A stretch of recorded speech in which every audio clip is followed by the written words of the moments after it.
옆 성도분과 인사하시겠습니다. 하나님의 이름으로 사랑합니다.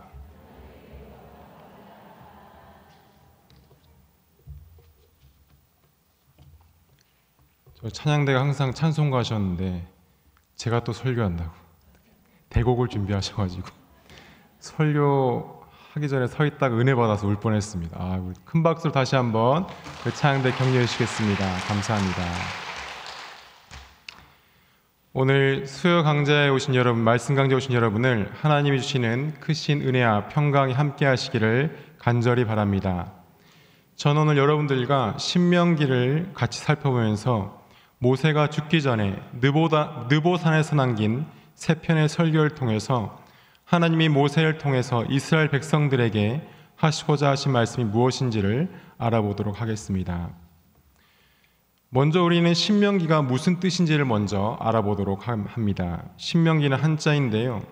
저는 처음에는 신명기의 신자가 새로운 신자인 줄 알았어요. 새로운 말씀이다. 그런데 이것은 새로운 신자가 아니라 거듭 강조하여 명령하다라는 신명이라는 뜻이었습니다. 거듭 강조하는 계명, 제2계명인데요. 이 신자가 또 언제 쓰이냐면 신싱당부하다라고 할 때 다시 한번 거듭해서 꼭 말하다 라는 의미의 신자랑 같은 신자를 쓰고 있습니다. 이것은 신명기라는 이 책이 이스라엘 백성들에게 거듭해서 말하고 있는 하나님 말씀인 것을 알 수가 있습니다. 또 이 신명기가 영어로는요, 듀테로노미라는 단어인데요. 이 단어가 헬라어로는 두테로노미이라는 단어에서 왔습니다. 이것은 듀테온이라는 단어랑 또 법이라는 노모스라는 단어가 합쳐져 가지고 두 번째 율법, 이러한 뜻을 가지고 있는 책이 바로 신명기라는 것입니다. 다 같이 한번 따라해 볼까요? 듀테로노미. 발음이 맞나요, 목사님? 예, 듀테로노미입니다. 이것이 두 번째 율법이고 또 한자로는 거듭 강조해서 말하고 있는 하나님의 율법이다라는 뜻입니다. 모세 오경의 마지막 책이기도 한 신명기는요, 왜 두 번째 율법이라고 했냐면 광야에서 태어난 새로운 세대를 교육하기 위해서 모세가 그들에게 하는 말씀이기 때문에 두 번째 율법이라고 하는 겁니다. 민수기를 우리가 지난 시간에 같이 말씀을 나누었는데 민수기의 끝부분에서 광야 생활이 다 끝나고 나서 모압 평지 앞에서 이제 가나안 입성을 앞두고 있는 시점입니다. 거기에서 이제 모세는 이 신명기, 이 책에 쓰인 그 율법들을 다시 한번 이스라엘 백성들에게 전하고 있는 그러한 책입니다.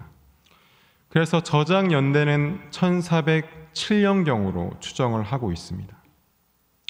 이 지도가 바로 출애굽을 하는 경로로 저희가 보고 있는데요. 이 길이 10하루길이면 갈 수 있는 길을 저렇게 돌고 돌아서 모압 평지 앞에 도착한 것입니다.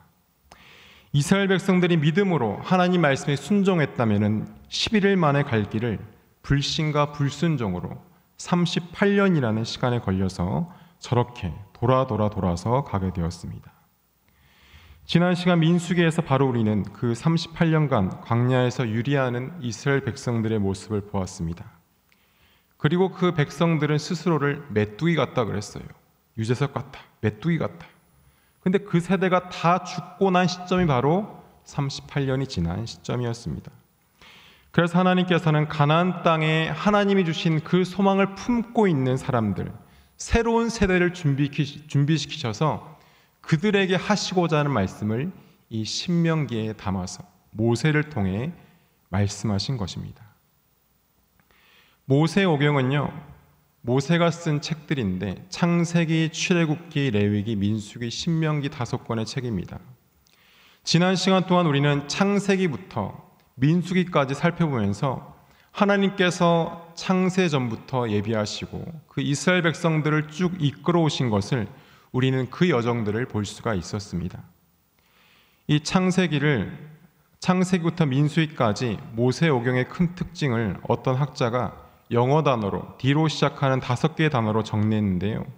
창세기는 죄로 인해서 처해진 인간의 궁핍함을 말한 책이고, 출애굽기는 하나님의 권능에 의한 구원의 책이며, 레위기는 하나님의 속죄함으로 수락된 헌신의 책이고, 민수기는 하나님의 인도로 인한 행군의 책이라, 그리고 신명기는 하나님의 신실함으로 인한 목적지라고 5가지 책을 이렇게 간결하게 정리했습니다. 이러한 과정을 통해서 하나님이 이스라엘 백성들을 다루시고 훈련하는 모습을 우리는 계속해서 볼 수가 있었습니다. 그 과정의 마지막 시점이 바로 신명기인 것입니다. 그래서 신명기는 하나님께서 이스라엘 백성들에게 그동안 하신 말씀들을 총요약해서 총정리해서 말을 하고 있습니다. 그래서 율법에 대한 총정리서 같은 책이고요. 또 신명기는 성경 안에서 많이 인용되었고 중요한 역할을 하고 있는데요. 모세 오경의 마지막 책인 이 신명기는 오경의 핵심 주제들을 한데 모아서 요약적으로 제시하고 있고, 열왕기하 23장에서는 요시야 왕의 개혁을 뒷받침해주는 핵심적인 책이었으며, 예레미야서와 호세아서에서는 신명기의 내용을 또 언급되어지고 있고요. 마태복음 4장에서는 예수님께서 광야에서 사탄에게 시험 받으실 때에 신명기의 구절들을 인용하여서 그 시험들을 물리치십니다. 사도 바울도 로마서에서 신명기의 여러 구절들을 인용하면서 신약의 신명기 구절들을 무려 208번이나 인용되었던 책입니다. 이만큼 신명기는 성경 안에서도 중요한 위치를 차지하고 있고, 그 모세오경을 총정리한 정말 중요한 책입니다. 이 책은 모세가 썼습니다. 요단강이 사해로 흘러들어가는 요단강 동쪽 모압 평지에서 강을 건너 가나안으로 들어갈 준비를 마칩니다. 그런데 여러분, 안타깝게도 모세는 가나안으로 들어갈 수 없었습니다. 하나님 명령에 순종하지 않고 바위를 2번이나 치면서 가나안에 들어갈 수 없게 되었던 것입니다.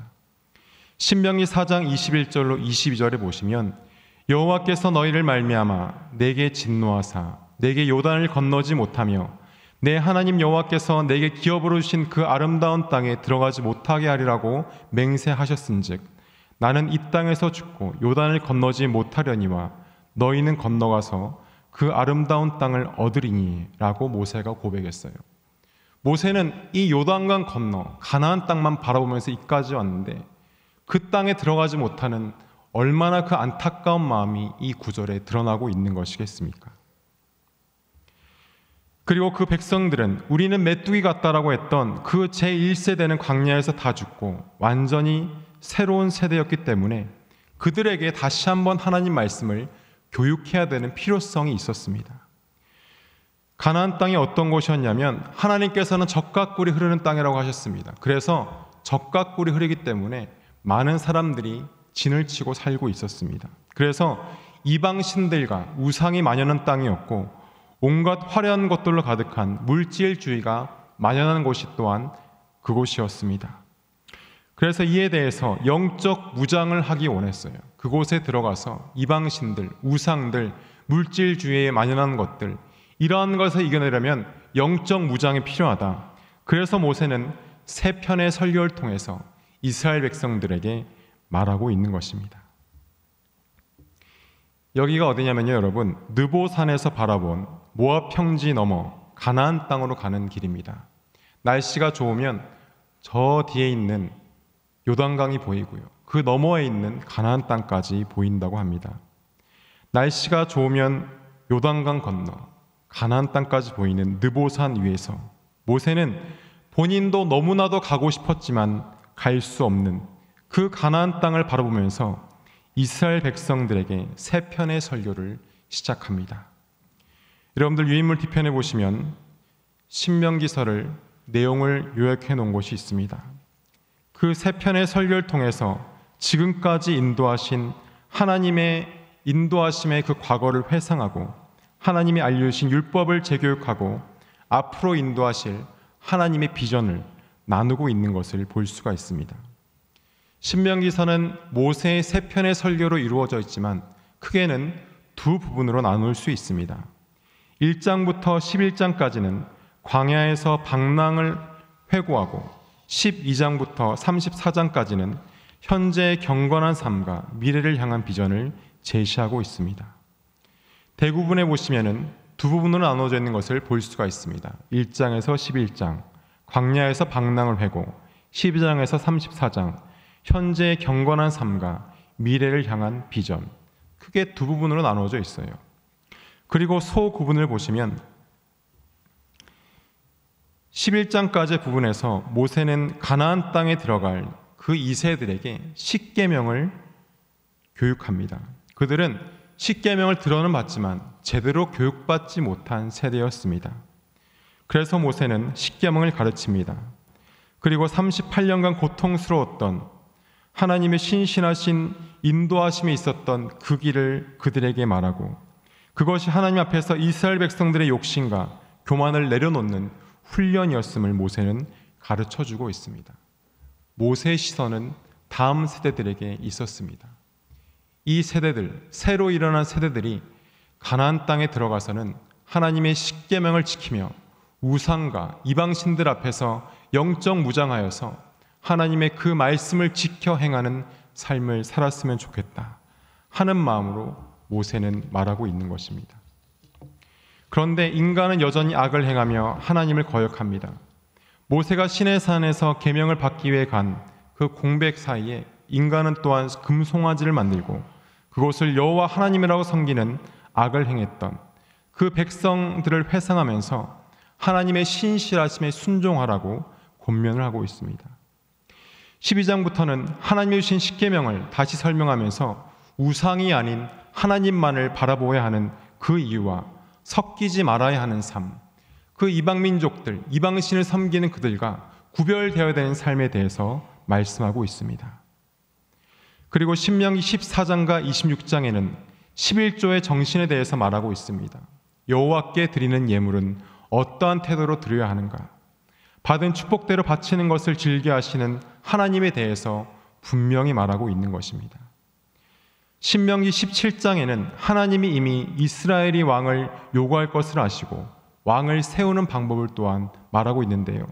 신명기에 왕을 택하는 법규가 두 가지가 나오고 있습니다. 첫 번째는 여호와께서 택하신 사람을 세울 것, 두 번째는 이방인이 아닌 형제 중에 세울 것이라는 그 두 가지 법규를 말씀하시는데, 그 중에 왕들이 지킬 행동 원리는 첫 번째는 말을 많이 두지 말 것, 두 번째는 아내를 많이 두지 말 것, 세 번째는 자기를 위해서 은금을 많이 가지지 말 것, 네 번째는 율법서를 평생 옆에 두고 읽으며 그대로 행할 것.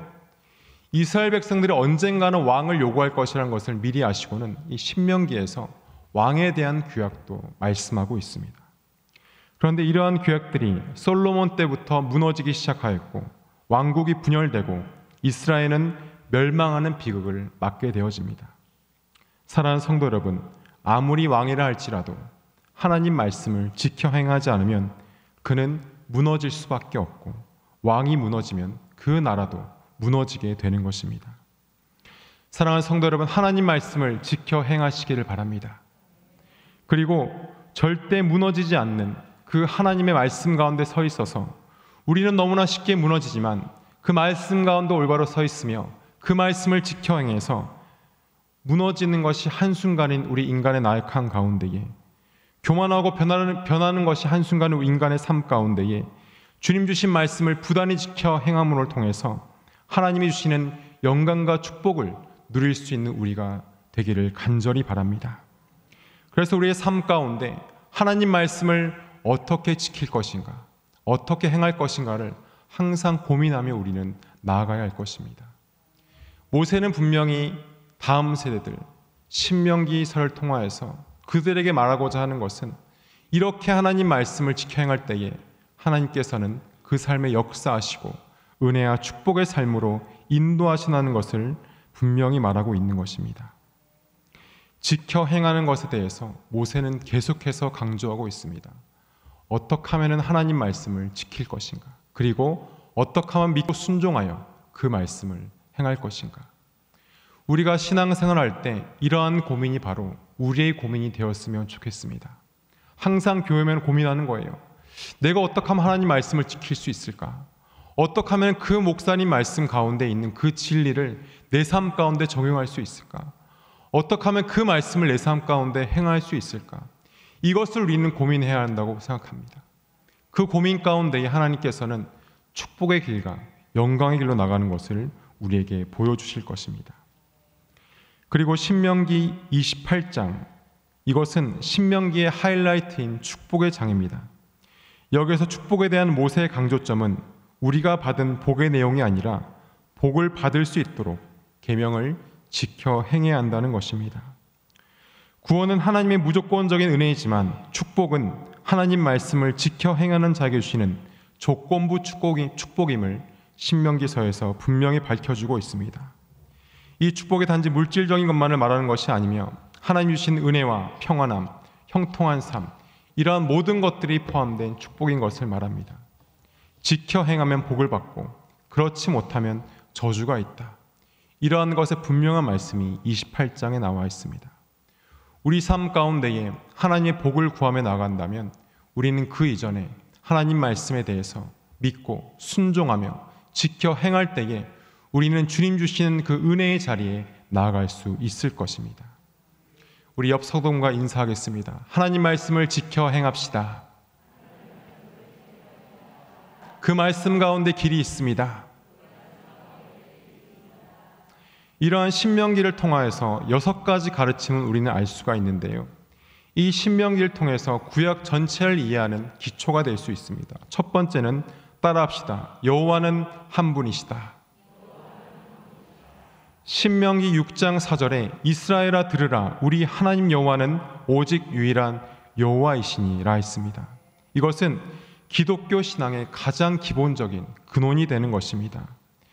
이스라엘 백성들이 가는 가나안 땅은 수많은 이방 신들이 있고 우상들이 있고 다신론적인 그러한 사상을 가지고 있는 위험한 곳이었습니다. 그 가운데 가장 중요한 것이 바로 여호와 하나님이 한 분이시라는 그 유일신 사상을 가져가는 것이 너무나 중요했습니다. 그래서 십계명의 제1계명을 강조하면서 하나님께서 우리를 다스리시는 한 분이신 여호와이시다를 이 신명기서를 통해서 가르치고 있는 것입니다. 두 번째는 하나님은 신실하시다. 한번 따라 하시겠습니다. 하나님은 신실하시다. 신명기 6장 24절에 보시면 우리 조상들에게 맹세하신 땅을 우리에게 주어 들어가게 하시려고 우리를 거기서 인도하여 내셨다. 가나안에 들어가는 것이 바로 하나님의 나라, 천국의 모형을 의미하며 우리가 얻을 영적 축복을 의미한다는 것을 보아야 할 것입니다. 신명기에서 나타나는 그 하나님의 약속이 완성되는 것들은 창세기부터 하나님께서 꾸준하게 말씀하셨던 것입니다. 그것은 하나님은 정말 신실하신 분이시구나. 하나님은 변함없으신 분이시구나. 하나님은 처음부터 우리를 택하시고 하나님 나라에 이르기까지 인도하시는 분이시구나. 그것을 우리는 알 수 있다는 것입니다. 세 번째는 따라하겠습니다. 지켜 행하라. 지켜 행하라는 말씀은 바로 하나님의 명령인 것입니다. 하려면 하고 말려면 말하라가 아니라 하나님 말씀을 지켜 행할 때에 그 가운데서 우리는 신앙생활의 첫걸음을 뗄 수 있는 것입니다. 아무리 좋은 많은 말씀을 들어도 우리가 지켜 행하지 않는다면 그 말씀이 무슨 소용이 있겠습니까? 내가 하나님 말씀 가운데 살아야지 결단한다면 가장 먼저 행해야 할 것이 바로 지켜 행해야 된다는 것입니다. 이스라엘 백성들은 과거 애굽 생활을 청산하고 이제 여호와를 섬김으로 방향을 전환해서 가나안 땅을 목전에 두고 있는 그 상황 가운데 가장 중요한 것이 바로 하나님 말씀을 지켜서 행하는 그 순간에 있어야 한다는 것입니다. 네 번째는 바로 기본적인 서약입니다. 이스라엘이 가나안에 들어간다는 것은 시내산 언약을 지킨다는 조건하에 들어가는 것입니다. 다시 한번 서약하는 거예요. 시내산에 주신 그 십계명을 다시 한번 확인하고 이것이 가장 기본이 되는 서약이구나. 이것이 가장 기본이 되는 율법이구나. 이것을 통해서 우리가 하나님께 나아갈 수 있구나 하는 그 기본이 되는 서약을 다시 한번 하는 것입니다. 우리가 신앙생활을 하면서 이럴 때가 있습니다. 이전 같지가 않고 내 마음이 컬컬하고 기도가 되어지지 않고 하나님 말씀이 귀에 들어오지 않는다면 우리는 무엇을 점검해야 되느냐? 내가 정말 하나님과의 그 첫사랑에 회복되어지고 있는가? 내가 정말 하나님과 올바른 관계에 서 있는가? 내가 겉으로 보이는 신앙생활을 하고 있는가? 아니면 하나님 말씀 중심에 서 있는가? 그 기본이 되는 그 십계명을 모세는 이스라엘 백성들에게 다시 한번 말하고 있는 것입니다. 우리 신앙생활 가운데 기본기가 튼튼하지 않으면 무너지기가 너무나도 쉽습니다. 기도 생활하는 가운데, 말씀을 듣는 가운데에 모세가 이스라엘 백성들에게 기본기를 강조하면서 너희들이 이거 지켜야 돼. 이걸 지켜 행해야 되고 이것이 가장 기본이야. 이 기본되는 서약을 너희들이 행해야 돼. 그래야지 가나안 땅에 들어가서 하나님의 백성으로 살 수 있어라고 말할 수 있는 것입니다. 사랑하는 성도 여러분, 신앙의 기본기를 지키시길 바랍니다. 그리고 영적인 기본기의 기본 체력을 길러서 내가 어떤 상황 가운데도 무너지지 않을 그 하나님과의 기본적인 약속을 지킴을 통해 내 신앙이 더욱더 하나님 보시기에 아름다운 신앙으로 나아가야 할 것입니다. 다섯 번째는 근본적인 차이입니다. 구약에서는 계속 땅에 대해서 말해요. 하나님께서는 그 땅에 거하신다. 하나님께서는 그 성전에 거하신다. 하나님께서는 어느 곳에 그 산에 거하신다. 땅에 대해서 말을 많이 하고 있습니다. 거룩한 장소의 개념을 하나님의 임재하심의 장소로 말을 하고 있는데요. 그런데 신약에 와서는 지역성이 없어지고 예수님께서 이 땅에 오신 다음에는 예수님의 이름으로 모인 사람들이 있는 곳이 거룩한 장소이다 라고 개념이 바뀌게 됩니다. 그래서 구약에서는 계속해서 가나안 땅, 거룩한 산, 하나님이 거하시는 성전, 장소에 대해서 계속 말을 하고 있는 것입니다. 우리가 구약을 볼 때에 이 개념을 이해를 해야 됩니다. 예수 그리스도께서 오시기 전에 하나님이 임재하신 거룩한 그 성전, 그 산, 가나안 땅, 장소의 개념으로 많이 이해하게 되어지고 있는 것입니다. 그래서 근본적인 차이가 있는 것을 여러분들이 보시고 신명기에서 계속해서 말을 하고 있는 그 땅에 대한 개념, 가나안 땅에 대해 하나님께서 말씀하신 그 개념들을 우리는 이해할 수 있을 것입니다. 그리고 마지막은 기본적인 선택입니다. 모세는 가나안에 들어갈 2세들에게 다시 한번 분명히 선택할 것을 말을 하고 있습니다. 율법을 지킬 것인지 불순종할 것인지 선택해라. 너희들이 하나님 말씀이 분명히 서 있는데 그 말씀대로 살아갈 것이냐, 아니면 그 이방신들, 그 우상들, 물질적인 것들에 대해서 휩쓸려 다닐 것이냐, 선택해라. 사랑하는 성도 여러분, 우리의 신앙생활도 끊임없는 선택의 연속입니다. 내가 오늘 수협에 갈 것인가 말 것인가. 그래도 가야지. 한창대 목사님이 설교하신다는데 내가 가서 힘이 되어드려야지. 주일날 너무 몸이 힘들어요. 한번 빠졌으면 좋겠어요. 그래도 가야지. 우리 담임 목사님 말씀 전하시는데 내가 가서 힘이 되어드려야지. 내가 또 영적 충격받고 와야지. 선택을 하는 거예요. 그 작은 선택 하나하나가 쌓여서 우리의 신앙생활 전체를 이루어 나가는 것입니다. 새벽기도 나오기 힘드시지 않습니까? 하루하루 나오시다 보면은 그 작은 선택이 여러분들의 신앙을 독수리가 날개치는 것 같은 신앙으로 만들 줄 믿습니다. 할렐루야. 내일 새벽기도 다 나오시길 바랍니다. 할렐루야. 마스크를 쓰셨으니 아멘 하는 자는 알 수가 없네요. 우리 옆 서동과 인사하겠습니다. 내일부터 새벽기도 합시다. 굉장히 말씀하시기 어려운 분들이 많으신데 여러분들 상황에 따라서 꼭 나오셔서 기도하시면 그 작은 선택 하나하나, 내가 기도의 삶을 살아야겠다, 우리 교회를 위해서 기도해야겠다, 가나안 땅에 들어가서 이방신들과 타협하지 않고 모세가 말한 그 율법대로 살아야겠다라는 그 선택들 하나하나가 모여서 바로 가나안 땅에서 하나님의 백성으로 살아갈 수 있는 그 위대한 결과를 가져올 수 있다는 것입니다.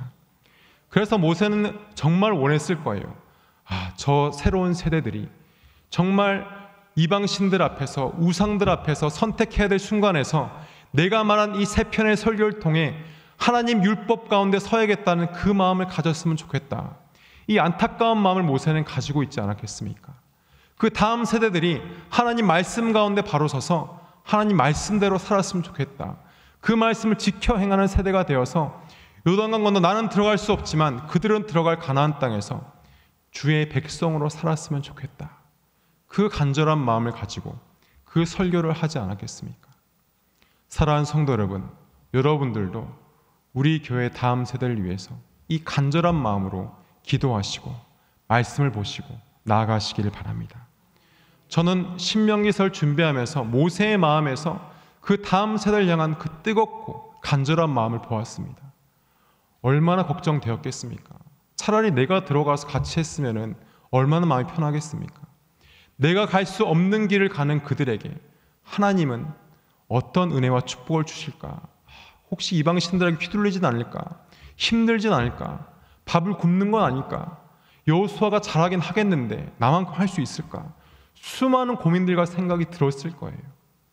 그 고민들 가운데 모세는 이들이 올바른 선택을 해서 하나님 말씀 가운데 섰으면 좋겠다 라는 그 마음을 가지지 않았겠습니까? 이 모든 신명기서의 결론은 모세의 죽음으로 마무리되어집니다. 시편 90편이 모세의 마음을 알 수 있는 중요한 장인데요. 시편 90편은 모세의 시입니다. 그 중에서 90편 16절을 보시면 주께서 행하신 일을 주의 종들에게 나타내시며 주의 영광을 그들의 자손에게 나타내소서라고 고백합니다. 내게 행하신 그 일들을 주의 종들에게 나타내셔서 주의 영광을 그들의 자손에게 나타내게 하여 주시옵소서. 우리가 맛본 그 주의 영광을 다음 세대들에게 나타내게 하여 주시옵소서. 내가 지켜 행한 그 예수 그리스도 하나님의 율법이 그들로 지켜 행해서 나와 똑같은 영광을 맛보게 하시고 똑같은 은혜를 겪게 하여 주시옵소서. 그 모세의 간절한 마음이 시편 90편에 나와 있습니다.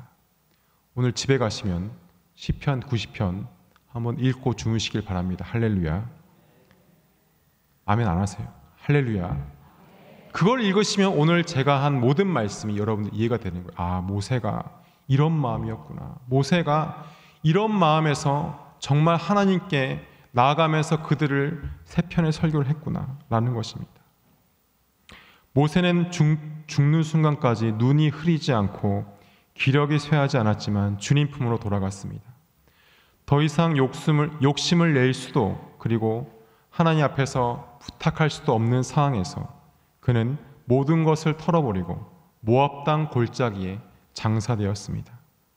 그는 마지막까지 하나님을 믿는 가나안 땅에 들어갈 다음 세대들, 새로 일어난 세대들, 그들을 향해서 온 마음을 쏟아부었습니다. 이곳은 모세가 바라보았을 느보산 기슭입니다. 아마 모세가 마지막으로 보았던 장면일 수도 있습니다.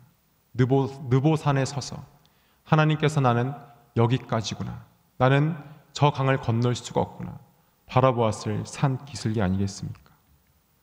이것은 요단강 건너 가나안 땅으로 가는 길입니다. 얼마나 가고 싶었을까요?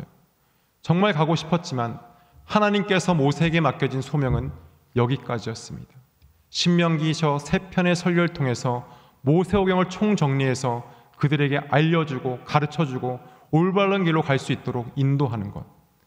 아마 우리도 이런 순간을 맞이할 것입니다. 나는 여기까지구나. 다음 세대들이 올바로 갈 수 있도록 내가 가르쳐야 될 분량은 여기까지구나. 사랑하는 성도 여러분, 그 순간이 오기 전까지 모세와 같이 뜨거운 마음으로 다음 세대들에게 주의 말씀을 전하시기를 바랍니다.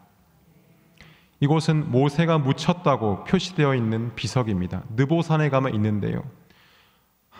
오늘 본문 가운데에는 모세는 그 무덤이 누군지 아무도 알 수 없다고 했습니다. 그런데 모압 땅 광야에서 장사되었기 때문에 여기쯤에서 모세가 죽었을 것이다. 그래서 모세의 비석을 세워놓았습니다. 이것은 모세의 무덤 앞에 있던 돌이라고 전시해 놓았는데요. 그 무덤이 어디 있는지는 아무도 알 수 없습니다. 느보산에 있는 모세를 기념하는 교회를 세웠습니다. 모세를 기념하는 뱀이 달린 지팡이를 형상화해서 전시를 해놓았습니다. 가나안 땅입니다. 지켜 행할 때에 가나안 땅은 의미가 있습니다. 하나님 말씀을 지켜 행하지 않는 자에게는 요단강 건너 가나안 땅이 무슨 의미가 있겠습니까? 요단강을 건너 가나안 땅에 가는 사람은 하나님 말씀을 지켜 행하는 자입니다. 모세가 3편의 말씀을 통해서 지속적으로 강조하는 것이 하나님 말씀 가운데 그 율법을 지켜 행하는 자들임을 말하고 있습니다. 주의 말씀을 지키지 않으면 아무리 왕이라 할지라도 그 왕의 자리가 소용이 없습니다. 하나님 말씀을 지키지 않았던 솔로몬 왕이 얼마나 비참했습니까? 아무리 위대한 사람이라도 하나님 말씀을 지키지 않으면 그 위대함이 소용이 없다라는 것입니다. 사랑하는 성도 여러분, 하나님 말씀을 지켜 행함으로 나에게 주신 그 가나안 땅이 다음 세대들에게 열리며 그것이 더 큰 의미가 있어서 하나님 주시는 은혜와 평강과 축복이 가득하여 그 하나님 말씀 가운데 서 있는 수많은 세대들이 일어나서 이 대한민국을 짊어지고 나아가고 우리 김해 제일교회를 짊어지고 나아가는 하나님 율법을 지키는 수많은 백성들로 가득 차는 우리 김해 제일교회야 한국교회가 될 줄 믿습니다. 기도하겠습니다. 사랑의 하나님, 십계명을 모르는 세대, 하나님 말씀을 모르는 광야에서 태어난 그 세대를 위해서 모세는 세 편의 설교를 마지막 목숨을 걸어 준비하여 그들에게 말하였습니다. 하나님께서 그동안 우리에게 행하신 일들, 그리고 지금 우리에게 행하시는 것들, 우리가 지켜야 될 십계명, 그리고 앞으로 바라보아야 될 그 비전을 모세를 통하여서 신명기에 말씀하셨습니다. 그 모세의 말씀이 지금 이 시대를 살아가는 우리에게도 말씀하셔서 이 땅 가운데 있는 수많은 이방신들, 우상들, 물질주의에 살아가는 우리에게도 하나님 말씀을 지켜 행하는 믿음으로 승리하는 삶을 살게 하셔서 이 믿음이 다음 세대에게 전수되어 하나님을 모르는 세대가 아니라 하나님을 알아서 승리하며 말씀을 지켜 행하는 다음 세대들까지 이 신앙이 전수되어질 수 있도록 성령께서 함께 하시고 인도하여 주시옵소서. 감사드리며 예수 그리스도 이름으로 기도드립니다. 아멘.